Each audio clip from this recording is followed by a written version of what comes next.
Sir एक anchor हैं, उनका मैं ट्वीट उन्होंने किया, सोशल मीडिया पे लिखा, मैं आपको सुनाना चाहता हूँ और आप अपना ओपिनियन इस पे बताना। ओके।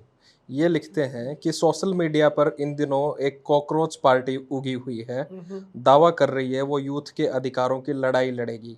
कहते हैं यूथ को रेजुनेट करेंगे। अमेरिका में बैठकर अपनी दुकान चलाने वाला कोई शख्स कैसे तय करेगा कि मध्य प्रदेश, राजस्थान और महाराष्ट्र के युवाओं को क्या चाहिए। रियल लाइफ में जीने वालों, थोड़ा रियल लाइफ में भी झांक लो। अगर रील से रियल लाइफ चल रही होती तो कितना मजा आता।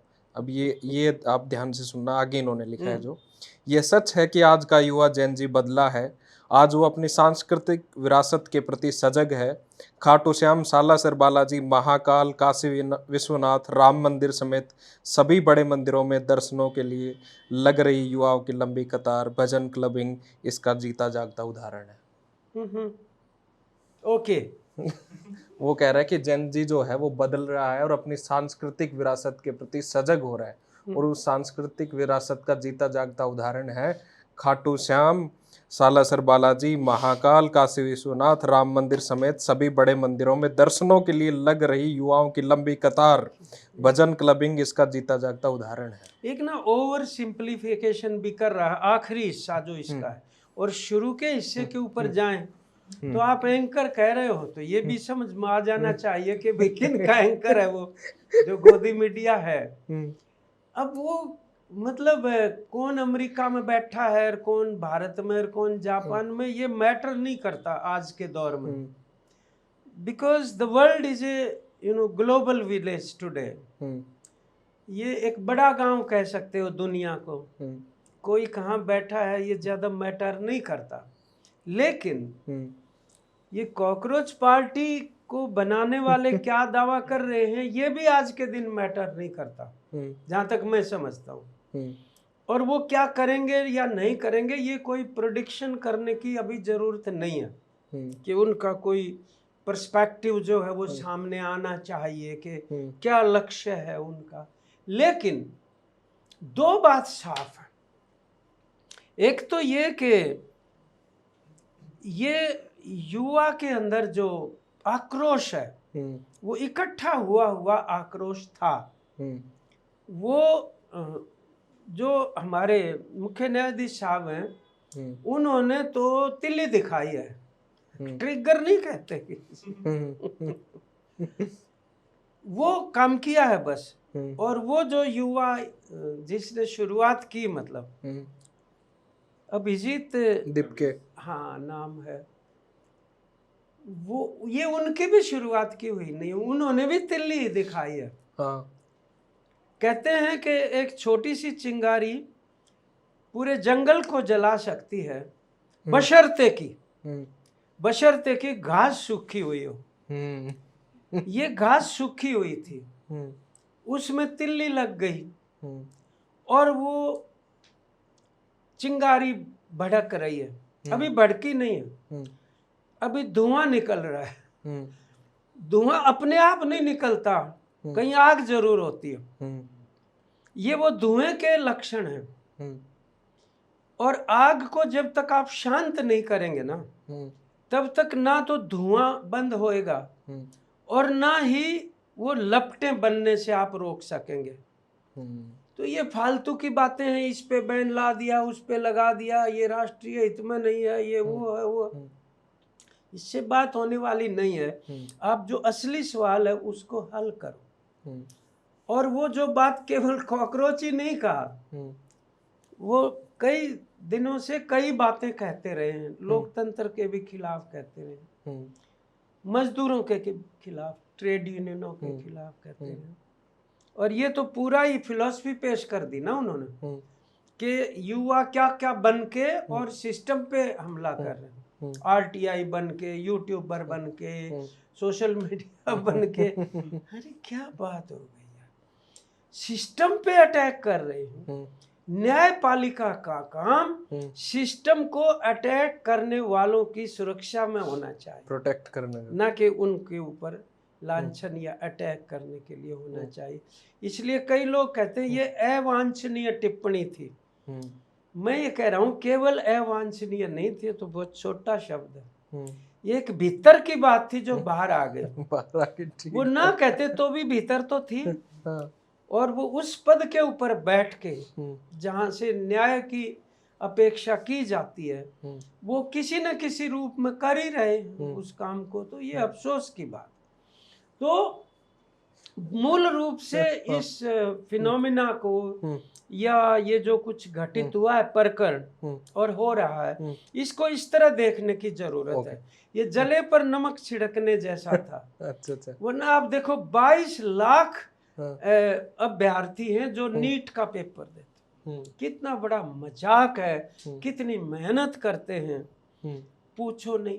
हमारे यहाँ हरियाणा में हो रहा है, एक पब्लिक सर्विस कमीशन है, उस पे आएंगे सर। पूरा ही हाँ, करने लग रहा है। इससे पहले मेरे को आप जो मैंने सेकंड पैरा पढ़ा इसका, अच्छा, उस पे मैं आपका ध्यान थोड़ा ज्यादा आकर्षित इसलिए करना चाह रहा था क्योंकि आपने जब लाइन लगवा दी मंदिरों के सामने युवाओं की, तो वही तो सबसे बड़ा रीजन था जिसकी वजह से ये सारा विस्फोटक हुआ।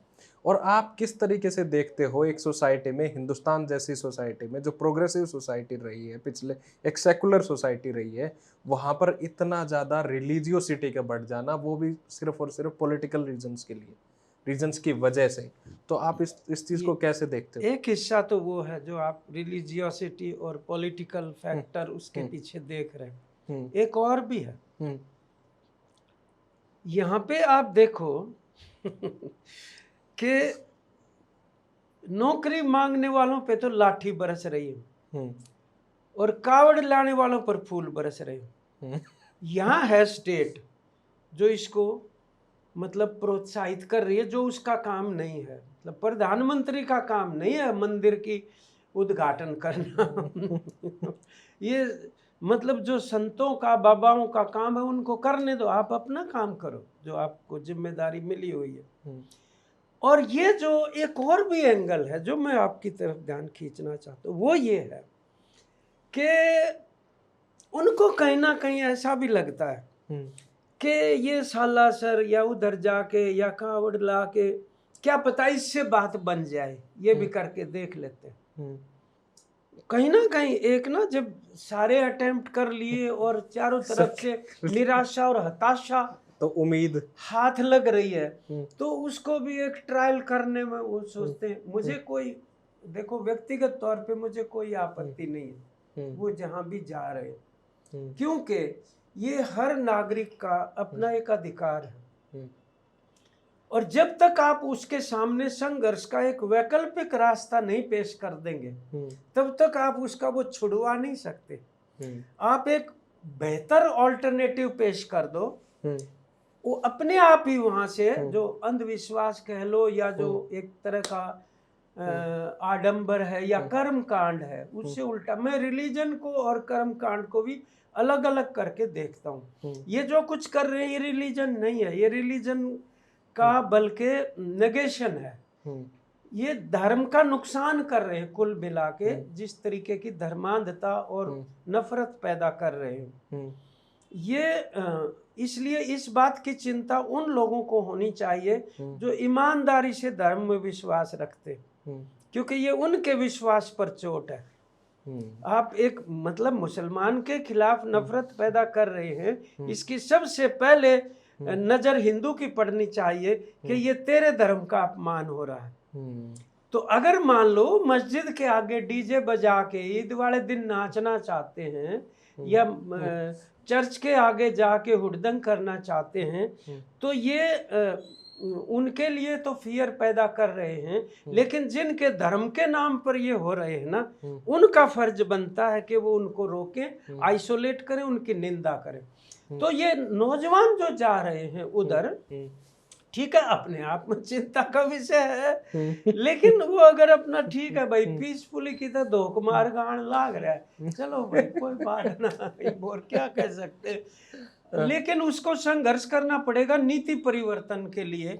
ये बेरोजगारी क्यों है, कारणों में जाना पड़ेगा। निजीकरण क्यों हुआ महकमों का, रेल का, बिजली का, रोडवेज का, एग्रीकल्चर का, खाने पीने का, पीडब्ल्यूडी का, जितने भी बड़े बड़े अदारे थे जो रोजगार देते थे वो निजीकरण होने से ठेकेदारी पर था आ गई, कारपोरेट सेक्टर आ गया जो पक्की नौकरी नहीं देना चाहता। अब हमने हरियाणा में देखो, ये जो कौशल रोजगार निगम नहीं, HKRN कहते हैं जिसको, स्किल डेवलपमेंट वाला, उसमें ना लगाना शुरू कर दिया पक्की नौकरी की जगह। और एक बार सरकार ने कुछ ऐसा कर दिया कि भाई आपको हटाएंगे नहीं, हालांकि उनको वो बेनिफिट नहीं मिलेंगे जो पक्के को मिलते थे, पेंशन वेंशन कुछ नहीं मिलेगा, हटाएंगे नहीं। इससे भी राहत महसूस की उन्होंने कि यार चलो कम से कम हटाएंगे तो नहीं, कम से कम ये जो पैमाना ना उनकी आकांक्षाओं का कहाँ से जाके। आजकल हमारे देश में एक चीज हो रही है कि लोगों को इस दशा में ला दो कि उनके लिए जिंदा रहना ही एक बाध्यता बन जाए, कंपल्सन बन जाए, फिर उसको कुछ कुछ देना शुरू कर दो कि उसके खाते में 7,000 डाल दिया आपने और वो वोट डाल देंगे। उन्होंने ये देखा कि पहली बार वोट के पैसे मिलने लग रहे, आज तक तो किसी ने नहीं दिए और ना ही वादे पूरे किए, तो ये तो पहले डल गए वोट डालते भी। तो ये फिनोमिना क्या है, उन महिलाओं के लिए, सिंगल जो वुमेन है, गुजारा करती है किसी तरीके से, हो सकता है 15,000 रुपए को हाथ नहीं लगाया होगा कभी, और वो 2 किस्तें डल गई वोट से पहले, ये दे देंगे वो दे देंगे। आज आप अधिकार के लिए कुछ नहीं मांग सकते, खैरात कितनी मांग लो, और वो खैरात ही आपका अधिकार है जिसको आपको खैरात बता के दिया जा रहा है। मैं वही कह रहा हूँ कि अधिकार बल्कि वो न्यूज से बहुत बड़ा है। आप तो एक टुकड़ा दिखा रहे हैं ना, वो जो बड़ा हिस्सा है वो तो छिपा लिया, उसका एक टुकड़ा आपको दे रहे हैं। वो केवल वो टुकड़ा अधिकार नहीं, वो जो जहाँ से तोड़ के दे रहे हो, अधिकार तो वो है उनका जो कि छिपा रखा है कुल में। ये एक ऐसा दौर है जिसके ऊपर सोचना चाहिए कि भाई ये वास्तव में कहाँ लेके जाएगा। क्या डेमोक्रेसी को आप चंद टुकड़ों के लिए इस तरीके से मोहताज बना देंगे लोगों को, टुकड़ों का? ये बात मुझे लगती। सर ये जो आपने रिलीजन और ये सारी बातें बताई, इसमें मैं एक्सटेंड करता हूँ इसी बात को इस पे कि आप कॉलेज और यूनिवर्सिटीज, आप तो प्रेसिडेंट रहे हो ना आपने, मैं 2 बार प्रेसिडेंट चुना गया। इसी की वजह से आपको जगमती मैडम मिली शायद।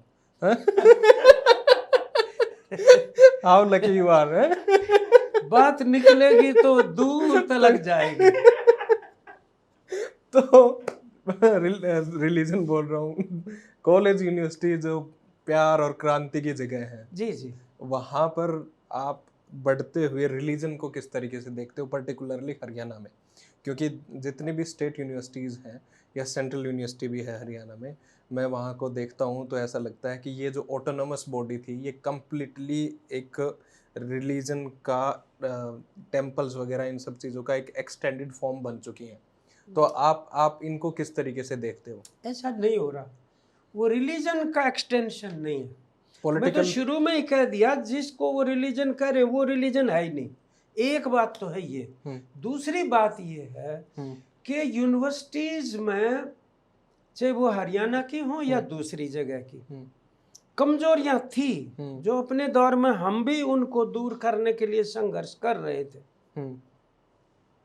तो एक मैं इसके ऊपर नया किस्सा सुनाता हूँ जी, जो मैं कई बार तुलना करने के लिए सुनाता होता हूँ। हम ये सोच रहे थे कि वो दूर हो जाएंगी कमियां उनकी। तो एक गांव में एक लड़का ना जेवर बनाता था। अच्छा। तो उसमें थोड़ी सी गलत आदत थी, वो खोट डाल देता था। अच्छा। इम्प्योरिटी जिसको कहते हैं, सोने की बजाय पीतल, जो भी आदत पड़ रही थी उसकी। तो खैर एक दिन उसकी माँ से उसने पूछा, लड़के ने, माँ तुम्हें कुछ न कुछ चिंता है? क्या चिंता है ये नहीं पता। बोली नहीं बेटा कोई चिंता नहीं मेरे को। बोला नहीं बता दे माँ, चिंतित तो जरूर है तू। वो बोली बेटा छोटी सी बात है, सारे गांव की महिलाओं की तुमने जेवर बना दिए, टूम बना दी। बोले हाँ। मेरी कदे नहीं बनाई। बोले ओहो ये बात तो बिल्कुल ठीक कहा माँ, तो कितना बड़ा मेरे से गुनाह हुआ है, मेरे दिमाग में ही नहीं आई। चलो मैं अब बनाता हूँ तुम्हारी। तो एक गंठी नहीं होती जो गले में पहनती है महिलाएं अपने यहाँ। एक नीचे भी सोने का बड़ा खूबसूरत होता होती है बड़ी वो। फिर मणिये भी होते हैं। वो बना दी, एक पहना दी। खुश होगी माँ, और वो दुखी रहने लगा बेटा। एक दिन माँ बोली, बेटा तू कुछ दुखी रहने लग गया मेरी ये जेवर बनाने के बाद। बोले नहीं माँ कुछ नहीं। नहीं बता दे बेटा बात क्या है। बोले मेरे से एक गलती होगी, मेरी आदत तो थी। बोला क्या। बोले इसमें खोट डाल दिया मैंने कंठी में, और अब मेरे को अपराध बोध ये हो रहा है, माँ को भी नहीं बख्शा, तो तेरी माँ के जेवर में भी खोट डाल दिया। ले बोली बेटा है तो कुछ भी बात नहीं, ले पकड़ और खोट काट दे। बोले ठीक है। उसने लेकर न खोट डाल दिया उसमें। पहले प्योर सोने की थी, फिर खोट डाल दिया और पकड़ा दी, खुश होगी दोबारा। ये हो रहा है लोगों के साथ। अच्छा। जो कुछ पहले था और उसमें वो ठीक कुछ करना चाहते थे, वो बीजेपी आने के बाद सारी चीजों में खोट डाल दिया। दुखी तो थे ही, उनको लगा क्या पता परिवर्तन के बाद कुछ ठीक हो जाएगा। ये यूनिवर्सिटीज के साथ भी हो रहा है।